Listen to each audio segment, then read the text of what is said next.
कम से कम 10-15 धारासभ्य हशे એટલે હું થોડો ધીરેથી જામ એટલે બધાનો વારો પતે પછી મારો વારો આવશે પણ અહીંયા આવીને જોયું તો હું એકલો જ છું અને આપણા વિપક્ષના પૂર્વ નેતા સુખરામભાઈ રાઠવા આપણા વડીલ છે તો સાથીઓ આ સમાજનું મંચ છે કોઈ પાર્ટીનું મંચ નથી આદિવાસી એકતા પરિષદ છેલ્લા 32 વર્ષથી સમાજને જાગૃત કરવાનું કામ કરે છે આ સમાજનું મંચ છે આજે મેં આ સમાજના મંચ પર ઉપસ્થિત થયો છું ત્યારે મેં કોઈ પાર્ટીના ધારાસભ્ય તરીકે નથી પણ આદિવાસી સમાજના ધારાસભ્ય તરીકે આદિવાસી સમાજના ધારાસભ્ય તરીકે અહીંયા મેં ઊભો છું મારા જેવા બીજા પણ 26 ધારાસભ્ય આદિવાસીના જાતિના સર્ટી પરથી ચૂંટાય છે એમને કોઈ પણ પાર્ટી ટિકિટ આપી દે કે મને પણ કોઈ પણ પાર્ટી ટિકિટ આપી દે પણ મારી જાતિનું આદિવાસી જાતિનું સર્ટી હું ફોર્મમાં નહીં મૂકું ત્યારે મારું ફોર્મ પાસ થવાનું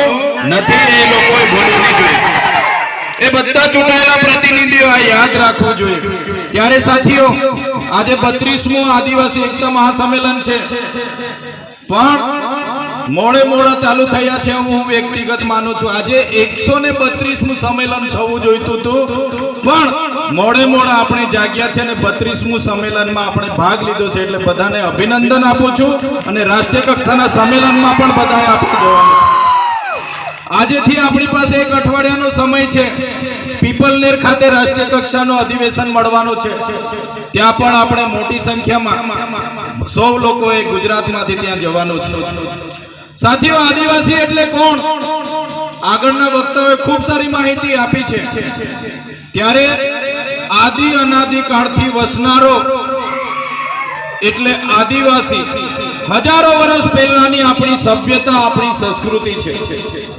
સાથીઓ આદિવાસી એ આ દેશનો મૂળ માલિક છે આ પૃથ્વી પરનો સૌથી પહેલાનો કોઈ માનવી હોય તો એ આપણે આદિવાસી છે એના આપણા પૂર્વજો છે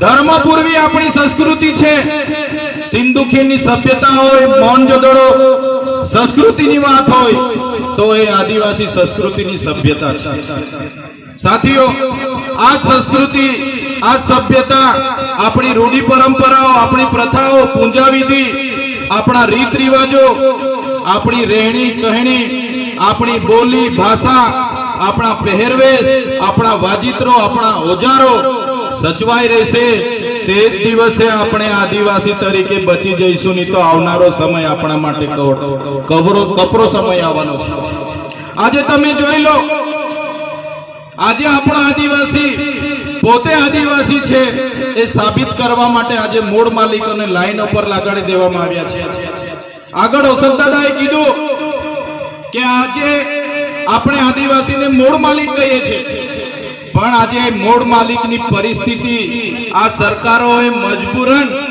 આજે આપણને મજૂર બનાવી દીધા છે આજે મૂળ માલિક 5 કિલો ચોખા અને 3 કિલો ઘઉં માટે 2 દિવસો લાઈન પર ઉભો રહે છે આ પરિસ્થિતિ આપણી છે દુઃખ સાથે કહેવું પડે છે કે આઝાદીના 78 વર્ષ પછી પણ આપણી આ પરિસ્થિતિ છે સાથીઓ આજે માસ્તરો માટે આપણે આંદોલનો કરવા પડે છે તમે અમે બધા સારી રીતે જાણીએ છીએ નસવાડી હોય સંખેડા હોય કે છોટાઉદેપુર જિલ્લા હોય આજે શિક્ષકો માટે આપણે 100 બધા ધરણાઓ કરીએ છીએ આવેદનો આપીએ છીએ નિવેદનો કરીએ છીએ સરકાર મુર્દાબાદ જિંદાબાદ કરીએ છીએ છતાં આપણા વિસ્તારમાં શાળાઓ નહીં હોય શિક્ષકો નહીં હોય તો આવી પરિસ્થિતિ આજે પણ આપણી છે આ વરવી વાસ્તવિકતા છે કેમ આ પરિસ્થિતિ આપણી બની છે કેમ કે આપણે બધા પહેલા પક્ષ પાર્ટીમાં વેચાઈ ગયા છે આપણે બધા ધર્મ સંપ્રદાયમાં વેચાઈ ગયા છે આપણે બધા નાના મોટા સંગઠનો બનાવીને વેચાઈ ગયા છે આપણામાં એકતા નથી એટલા માટે જ આજે આદિવાસી સમાજની આ હાલત છે સાથીઓ દેશમાં 8% આદિવાસી છે ગુજરાતમાં વાત કરું આદિવાસી કોમ્યુનિટીની વસ્તી 15% છે છતાંય આપણી હાલત આ પરિસ્થિતિ આપણી પરિસ્થિતિ આ છે આપણે બધાએ સ્વીકારવું પડશે એમાં બધાની જ ભૂલ છે બધાની જ આમાં ભૂલ છે વધારે કોઈની ભૂલ હોય તો અનામત આદિજાતિની બેઠકો પરથી ચૂંટાતા ધારાસભ્ય અને સંસદ સભ્ય અમારા જેવા નેતાઓની પહેલી આમાં ભૂલ છે અમારા જેવા નેતાઓ પોતાના સ્વાર્થ માટે, પોતાના પાર્ટી માટે સમાજને એકબીજા સાથે લડાવી રહેલા છે. પોતાની ટિકિટ માટે, સમાજ માટે બોલતા નથી. પાર્ટી કે ત્યારે જ આંગળી ઊંચી કરવાની, સમાજ માટે ક્યારે કોઈ આવતું નથી. ત્યારે સાથીઓ આપણે બધા હવે એક થવાની જરૂર છે. ચૂંટણીઓ તો આવશે ને જશે, ચૂંટણીઓ લડશું, જીતશું, બધું જ થવાનું છે. પણ જ્યારે આદિવાસીની વાત આવે તો બધી જ પક્ષ, પાર્ટી, બધા સંપ્રદાયો, બધા સંગઠનો ઘરે મૂકીને બધા એક થવું જ પડશે, તો જ આદિવાસીનો ઉદ્ધાર થશે. સાથે આજે આદિવાસી વિસ્તારની વાત કરીએ. આગળના વક્તાઓએ કીધું કે અમારા કેવડિયામાં અમારી આ હાલત બનાવી દીધી છે. એવી જ રીતે નર્મદા ડેમના વિસ્થાપિતોની પણ આગળ મુલાકાતો કરી, એવી જ રીતના કડાણા વિસ્તારના વિસ્થાપિતોની પણ મુલાકાતો કરી, એ રીતના ઉકાઈ ડેમના વિસ્થાપિતોનો પણ આગળ અમે મુલાકાત કરી ચૂક્યા છીએ. જીએમડીસી ના લોકો સાથે પણ અમે મળ્યા છે. જીઆઈડીસી માં જમીનો ગયેલી છે, એ લોકો સાથે પણ અમે મળ્યા છીએ. નેશનલ હાઈવે માં જમીનો ગઈ છે, એમને પણ મળ્યા છે. નહેરોમાં જમીનો ગઈ છે, એમને પણ મળ્યા છે. ત્યારે સાથીઓ જ્યારે પણ પ્રોજેક્ટો આવવાના હશે, આવનારા ભવિષ્યમાં ભારતમાલા પ્રોજેક્ટ હોય કે ઝાલોદમાં એરપોર્ટનો પ્રોજેક્ટ હોય કે આ વિસ્તારના આંબા ડુંગરનો પ્રોજેક્ટ હોય, સરકારો આ મૂળ માલિકની કોઈ પણ જાતની પરવાનગી લીધા વગર બારોબાર એમના પ્રોજેક્ટો ચાલુ કરી દે છે. કેમ કે આજે આદિવાસી એક નથી. ત્યારે હું કહેવા માંગુ છું, આ મંચ પરથી કહેવા માંગુ છું કે સરકાર ગમે તેવા પ્રોજેક્ટો લઈને આવે, પણ જો તે દિવસે આપણે એક થઈને સરકાર સામે ઊભા હોઈશું, એ દિવસે કોઈના બાપની તાકાત નથી કે આપણા વિસ્તારોમાં કોઈ પ્રોજેક્ટ એક થવું પડશે, તો જ આમની સામે આપણે ટકી શકીશું. સાથીઓ આજે દેશની હાલત શું છે? આજે દેશનું અડધું લશ્કર ઓડિશા હોય, ઝારખંડ હોય કે છત્તીસગઢ હોય, એ આદિવાસીઓ સામે લડે છે. શું કામ આદિવાસી સામે લડવું પડે લશ્કરને? પણ જળ જંગલની જમીનો, જળ જંગલ અને જમીનો જે આદિવાસીઓ પર બચેલી છે, એમના પર કોર્પોરેટ જગતની, ઉદ્યોગપતિઓની નજર છે, પૂંજીપતિઓની નજર છે. આદિવાસીઓની જળ જંગલ જમીન એન કેન પ્રકારે પડાવી લેવામાં આવે છે. આપણે બંધારણની વાતો કરીએ છીએ. બંધારણમાં તો 73 એનો પણ કાયદો છે કે આદિવાસીઓની જમીન બીજા કોઈ લઈ ના શકે. છતાં સરકારો બીજા લોકોના નામે ટ્રાન્સફરો કરે છે, એને કરે છે, શ્રી સરકાર કરે છે. સંવિધાનમાં તો 5મી અનુસૂચિની પણ જોગવાઈ છે. એમાં આર્ટિકલ 241 એવું કહે છે કે આ આદિવાસી વિસ્તારમાં અનુસૂચિ 5 લાગુ હોય, એ 1 ઇંચ પણ જમીન સરકારની નથી. તો શા માટે સરકારો આ વિસ્તારોમાં જમીનો પડાવે છે? પૈસા એટલે 1946, 1996 ગ્રામ સભાને સંપૂર્ણ પાવર આપે છે. તો શા માટે આ વિસ્તારોમાંથી રેતીની લીજો ચાલે અને ગ્રામ પંચાયતોને પૂછવામાં નથી આવતું? તો કહેવા માંગુ છું સાથીઓ, બંધારણમાં આપણી જેટલી પણ જોગવાઈઓ છે, સરકારો એના અર્થઘટનો અલગ અલગ કરીને આપણી પાસેથી આપણા હકો છીનવી રહી છે. તો સાથીઓ 5 કિલોના ચોખા માટે લડવાના નથી, 3 કિલો ઘઉં માટે લાઈન પર ઉભા રહેવાનું નથી. પણ આપણા હક અધિકારોની વાત આવે, આપણા જળ જંગલ જમીનની વાત આવે, તે દિવસે બધાએ જ આપણે બહાર આવીને લડવું પડશે, તો જ આપણે બચી શકીશું. આવનારા દિવસો દૂર નથી. અમે બધા તમારા આશીર્વાદથી ધારાસભ્ય બન્યા છે. અમે આ લોકોની કરણી અને કથની જાણીએ છીએ, આ લોકો આપણી સાથે શું કરવા માંગી રહ્યા છે. એટલા માટે જ્યાં પણ સમાજનું આમંત્રણ આવે છે ત્યાં અમે પહોંચીએ. પણ આજે દુઃખ સાથે અમને કહેવું પડ્યું કે આજે આદિવાસી એકતા પરિષદનો આટલો સરસ કાર્યક્રમ છે, કમસે કમ આ વિસ્તારના 8 થી 10 ધારાસભ્યની અહીંયા હાજરી જોઈએ, પણ બીજા ધારાસભ્ય નથી આવ્યા. એ દુઃખ સાથે અમને કહેવું પડે છે.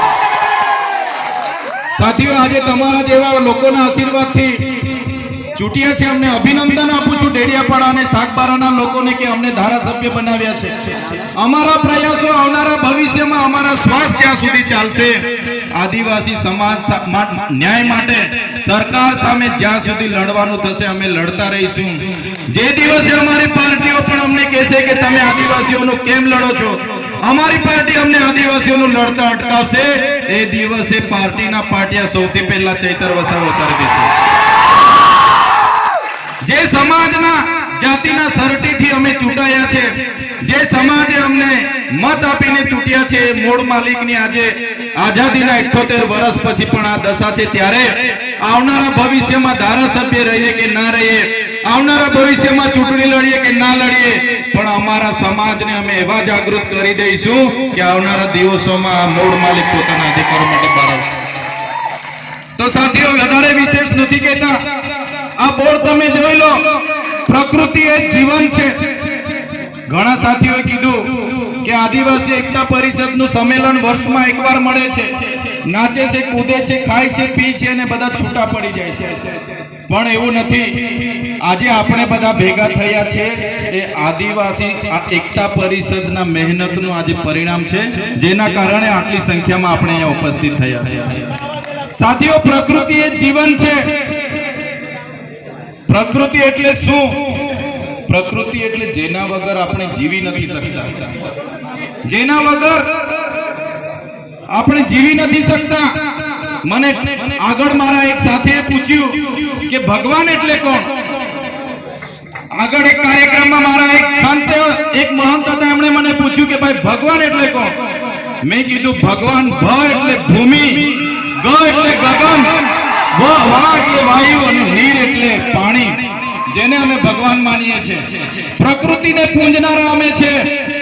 સૂર્ય, ચંદ્ર, નીર, ખાડી, પર્વતો, પહાડો અને વૃક્ષોને પૂજનારો અમારો આદિવાસી સમાજ છે. ત્યારે સાથીઓ, આપણી સંસ્કૃતિ, આપણી અસ્મિતા આ જળવાઈ રહે એવા પ્રયાસો આપણે કરતા રહીશું. આજના કાર્યક્રમમાં વધારે વિશેષ નથી કહેતા, પણ અમારા મિત્ર અને સાથી દિનેશભાઈ ભીલનું આમંત્રણ હતું અને એમની એકલવ્ય તીરંદાજી એકેડેમીમાં આપણને જગ્યા મળી, એ બદલ મારા સાથી દિનેશભાઈ ભીલને હું અભિનંદન આપું છું તમારા સહકાર બદલ. ચોક્કસ આવનારા દિવસોમાં જ્યાં પણ જરૂર પડશે આપણે આવી જ રીતના બધા આદિવાસી સમાજના વડીલો, યુવાનો, માતા બહેનો સૌ સાથે મળીને સમાજને જાગૃત કરતા રહીશું. એ જ અપેક્ષા સાથે આજના કાર્યક્રમમાં આમંત્રિત કર્યા, અમારું સન્માન કર્યું, અમારું સ્વાગત કર્યું અને અમને બે વાત મૂકવાની તક આપી, બધાનો આભાર માની વિનમું છું. ધન્યવાદ. આપકી જય.